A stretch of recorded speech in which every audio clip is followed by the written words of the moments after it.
México. Agua y riesgo 611. Bien, amigos, iniciamos esta secuencia de una entrevista muy importante relacionada a la salud de la mujer, dando lectura a escalofriantes cifras realmente. Bueno, compartirles algo que realmente a mí me sacudió, lo acabo de leer con mayor atención, y dice que en el 2020, en plena pandemia, cuando todos continuamos todavía encerrados en casa, los niños continúan en casa, las adolescentes, los jóvenes, padres, madres, padrastros, tríos, hermanos, en fin, vecinos, conocidos, estamos encerrados en casa. Durante el 2020 se han atendido 47.376 partos de gestantes adolescentes de 15 a 19 años y 1.181 partos de niñas menores de 15 años. 26 niñas eran menores de 10 años. O sea, una niña de 9 años dio a luz, cifra que se ha triplicado a comparación de los años anteriores. ¿Qué quiere decir? Que las violaciones ocurren en casa, no ocurren en la calle ni en la esquina. Ahí en casa, con el papá, el hermano, el primo, el sobrino, el pariente, el tío, aquel amigo que lo estoy teniendo en casa por este tiempo, en fin. Es un tema que hoy lo vamos a desarrollar justamente con la licenciada Carol Ruiz de la Asociación Calandria, quien muy amablemente está con nosotras. Carol, bienvenida, buenos días. Y bueno, ¿por qué? ¿Qué pasa? ¿Qué está ocurriendo? ¿Por qué es importante destacar esta fecha, el Día Internacional de Acción por la Salud de la Mujer? Carol, bienvenida, buenos días. Buenos días, Lidia. Efectivamente, el día de ayer fue el Día Mundial de Acción por la Salud de las Mujeres. Este día tan importante en el que tenemos que demandar al Estado garantizar además la disponibilidad y continuidad de los servicios de salud sexual y reproductiva. Como tú bien has mencionado, la crisis sanitaria ha hecho que recrudezca el tema de la violencia sexual contra niños y adolescentes, pero además ha restringido el acceso a los servicios de salud sexual y reproductiva, poniendo en riesgo una vez más la vida y la salud de las mujeres, sobre todo la vida y la salud de las mujeres de las adolescentes, que no han podido acceder a información sobre métodos anticonceptivos, de las niñas y adolescentes que viven en muchos casos con sus agresores, y por eso tenemos el número de gestantes adolescentes de 15 a 19 años que tú has mencionado, pero también los partos de niñas menores de 15 años, ¿no? Entre ellas 26 niñas menores de 10 años, que llevan a la reflexión cuánto se está haciendo para garantizar la vida y la salud de estas niñas y adolescentes. Carol, ¿por qué es importante destacar o tener un día exclusivamente para el tema de la salud de la mujer? O sea, ¿qué indicadores se tocan? ¿Qué cosas falta visibilizar para que el Estado, aparte de hacer políticas públicas que las tenemos en demasía, falta ese clic, como se dice en marcha, de que se tome acción en realidad y toda esa inversión que el Estado genera pueda verse en resultados para que estas cifras bajen? ¿Por qué? ¿Por qué es importante? ¿Qué falta allí visibilizarlo y qué falta trabajar? Creo que hay que trabajar desde el principio, ¿no? ¿Cuál es el principio? Garantizar, por ejemplo, el acceso a una educación sexual integral de las niñas, de los niños y de los adolescentes, sobre todo no para que el espacio de la escuela, ahora que estamos en el tema de la virtualidad, es un espacio para hablar de sexo, ¿no? Es un espacio para, por ejemplo, para prevenir situaciones de violencia sexual, para enseñarle a las niñas, niños y adolescentes a cuidar sus cuerpos y a evitar situaciones de violencia sexual, para garantizar que los y las adolescentes tengan información sobre educación sexual integral, sobre métodos anticonceptivos. Ya muchos de ellos ya han iniciado una vida sexual y eso hay que reconocerlo. También hay que garantizar que en las escuelas se hable de igualdad de derechos para que tanto niñas, niños y adolescentes de los hombres y mujeres de las instituciones educativas puedan tener información libre de juicios, libre de violencia, para que ellas puedan tomar decisiones en el momento adecuado. Y eso es bien importante para que desde el Estado, nuevamente, se demande la disponibilidad, por ejemplo, y la continuidad de la entrega oportuna de los kits de emergencia en caso de violación sexual a las mujeres de diversas edades. Recordemos que el año pasado hemos tenido una cifra bien alta de violencia sexual, hemos tenido la cifra de 7.987 casos de violaciones sexuales en nuestro país, pero solo se han entregado 1.325 kits de emergencia. Entonces, cuando uno compara ambas cifras, no llega ni siquiera al 15%, es el 14% de las entregas de lo que debería de ser. Entonces, ahí hay una demanda explícita al Estado para que esos kits de emergencia sean entregados de manera oportuna e inmediata a las mujeres que han vivido una situación de violación sexual. Sí, Carol, para quizás también otro tema importante para poder afrontar esta situación tan dura, tan dolorosa, es romper los esquemas mentales y culturales que lo venimos trayendo de generación tras generación, de hablar de la sexualidad de una manera de tabú, ya no en estos tiempos. La sexualidad existe, existirá por siempre, y el inicio de la sexualidad en los adolescentes se ha dado siempre de una manera oculta, pero ahora se tiene que visibilizar y la misma ya no se puede evitar, Carol.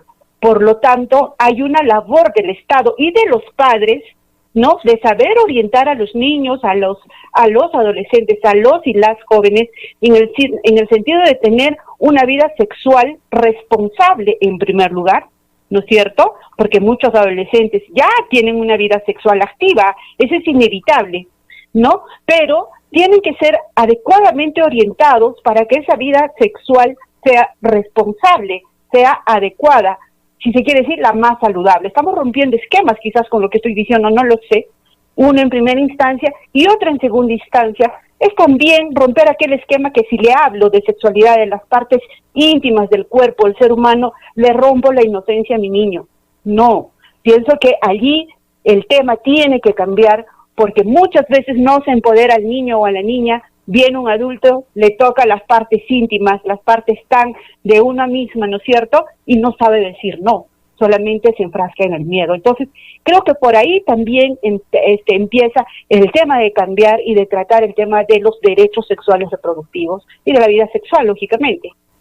Efectivamente, y no pensemos que esa es solo una responsabilidad, a veces creemos, ¿no?, que es una responsabilidad del personal de salud. Creo que es una responsabilidad compartida, es una responsabilidad también de los padres y madres de estar atentas a estas situaciones que pueden estar expuestas los niños, las niñas y adolescentes frente al tema de violencia o de violación sexual.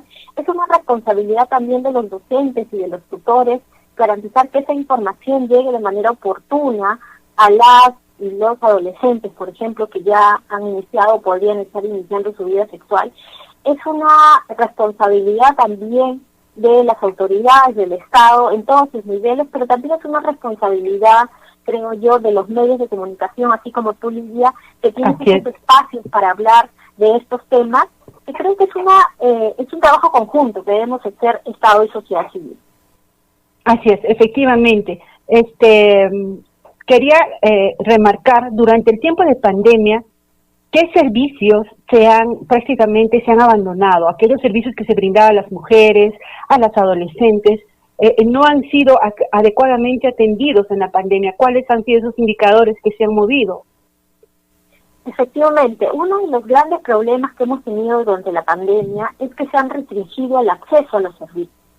Por ejemplo, antes de la pandemia, más o menos 51.000 adolescentes recibieron información sobre métodos anticonceptivos. Durante la pandemia, esa cifra disminuyó trágicamente y las adolescentes sacan información básicamente del Internet o la información que le da otra adolescente que no tiene información previa. Entonces, por eso, además tenemos el número de madres adolescentes, no solamente por casos de violación sexual, sino porque ellas ya han iniciado su vida sexual. Otro tema importante que hay que tener en cuenta es el tema de la muerte materna, ¿no?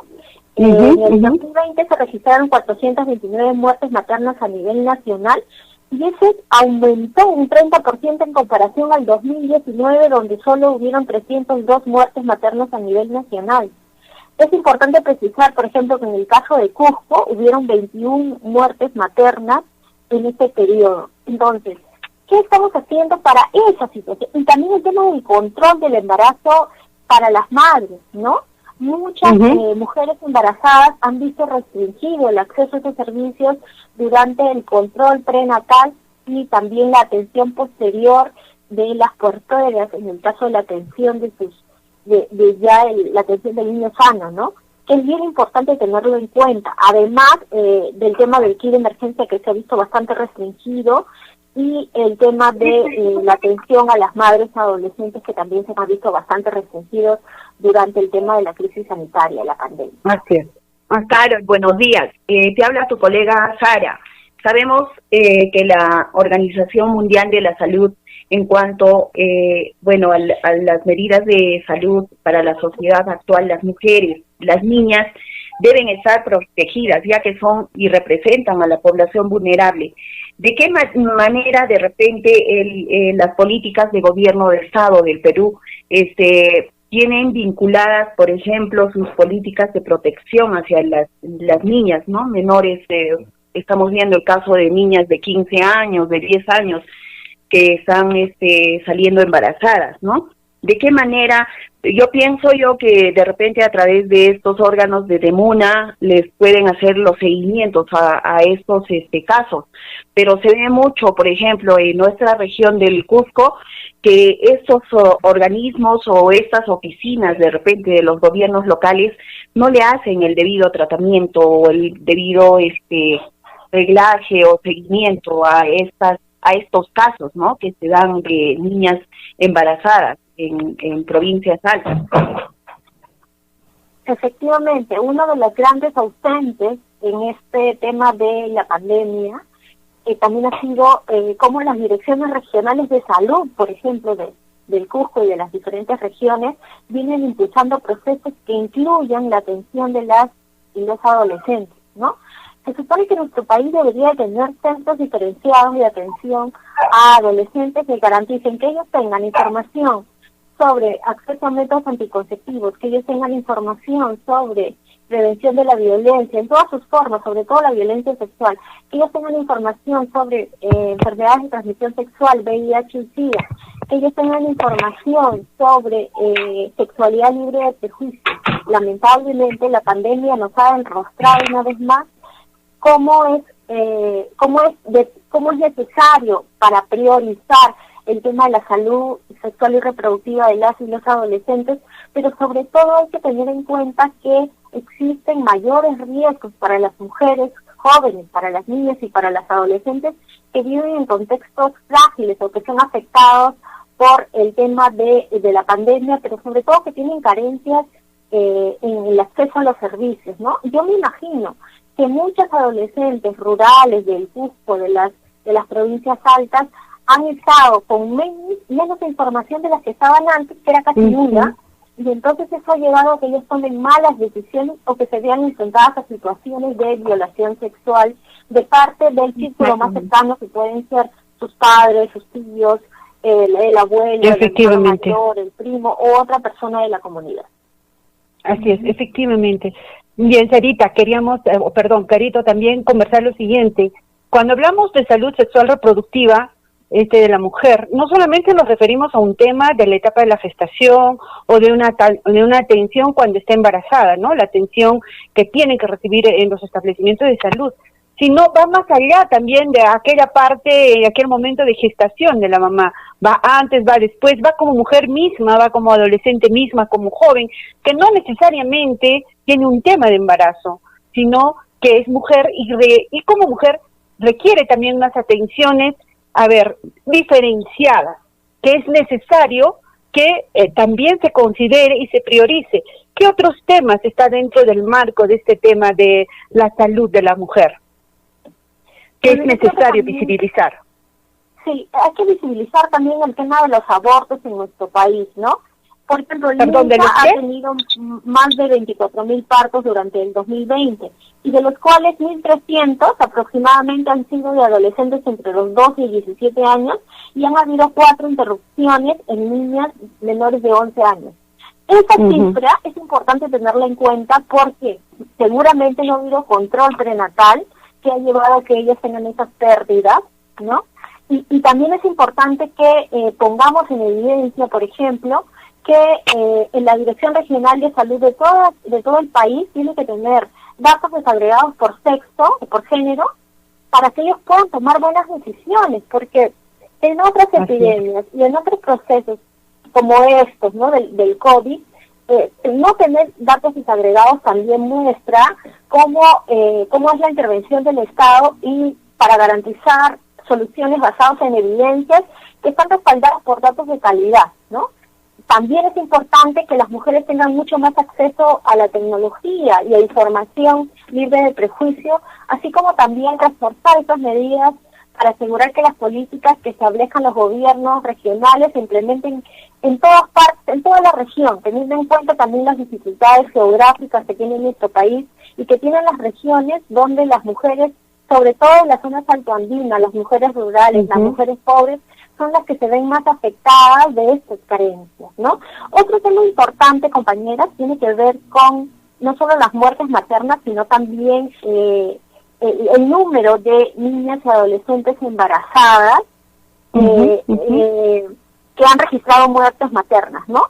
Se registran, por ejemplo, hasta fines de abril de este año, 224 niñas y adolescentes embarazadas menores de 15 años, pero también se registraron 429 muertes maternas en el 2020, lo cual nos tiene que traer a la reflexión cómo es que está operando el Estado para la atención de las niñas y de las adolescentes embarazadas, sobre todo aquellas niñas y adolescentes que han quedado embarazadas por una violación sexual. Ok, Carol, realmente una importante nota, realidad que tiene que seguir siendo visibilizada y esperemos de que siga generándose mayores ventanas para que este tema se vea, ¿no? Se sienta y los ciudadanos nos apropiemos del tema y el Estado para que de una manera conjunta asumamos un rol mucho más protagónico, más responsable y más comprometedor.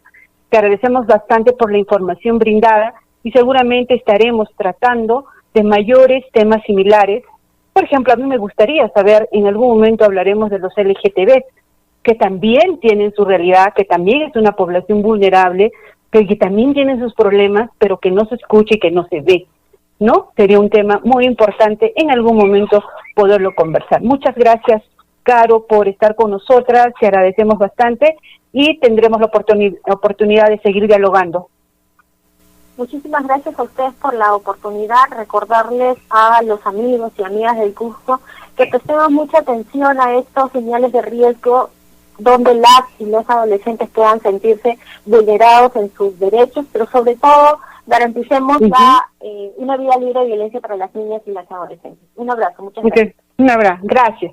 Así es, cuán importante es que los padres, Sara, tengamos los radares bien puestos, los ojos, oídos, todos los 5 olfatos, o sea, los 5 sentidos ahí bien colocados en algún problema que pueda estar ocurriendo en casa con tu niño, con tu niña, ¿no?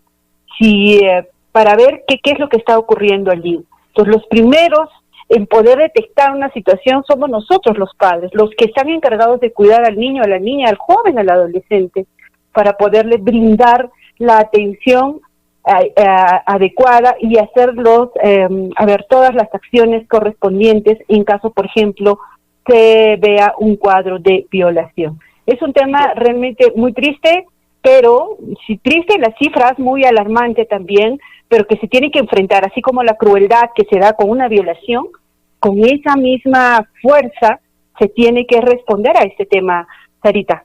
Ya, retornamos. ¿Algún comentario, Sarita, antes del corte? Efectivamente, Lidia, y no solamente, ¿no? El ver el tema también, ahora hemos podido tocar este tema que es tan álgido, el tema de los adolescentes, de las adolescentes, que son una población muy vulnerable. Ver también el tema, por ejemplo, es muy muy grande ese tema de la salud, ¿no? En el tema de la mujer, porque también se sufre en carne propia, de repente lo hemos pasado, lo hemos vivido, de repente las mujeres adultas cuando son dadas de alta o están en ese proceso, por ejemplo, de posparto, la violencia que se sufre en los hospitales de padres, de enfermeras, de médicos, ¿no? Entonces, es muy amplio este tema y habría que ver también cuáles son esos factores, ¿no? A los cuales conlleva esa violencia también en la cual todas las mujeres estamos vulnerables a este tema, ¿no? Y bueno, vamos a tener más oportunidad de poder hablar con Carol y de repente poder invitarla para otra fecha y hablar también de estos factores que son muy importantes y que se ve y son muy arraigados en nuestra sociedad, ¿no? Así es, efectivamente, seguiremos hablando de temas muy importantes, visibilizándolos, y nosotros ya retornamos con lo casi último de la información. Hablaremos un poquito por el Día Mundial de la Papa, qué acciones se van a realizar y nuestras econotas y otros temas por desarrollar. Ya retornamos luego de la pausa. Es nuestro derecho recibir atención oportuna, de calidad y un buen trato en todos los centros de salud. También es nuestro derecho recibir buena atención durante todo el embarazo, antes, durante y después del parto. Y no olvides solicitar gratuitamente los métodos anticonceptivos en todos los centros de salud. 28 de mayo, Día Internacional de la Acción por la Salud de la Mujer. Este es un mensaje de la Instancia Provincial de Concertación para Erradicar la Violencia contra las Mujeres y los integrantes del Grupo Familiar de Quispicanchi, con el apoyo de Pan para el Mundo, EMA RTV y la Junta de Andalucía. Cambio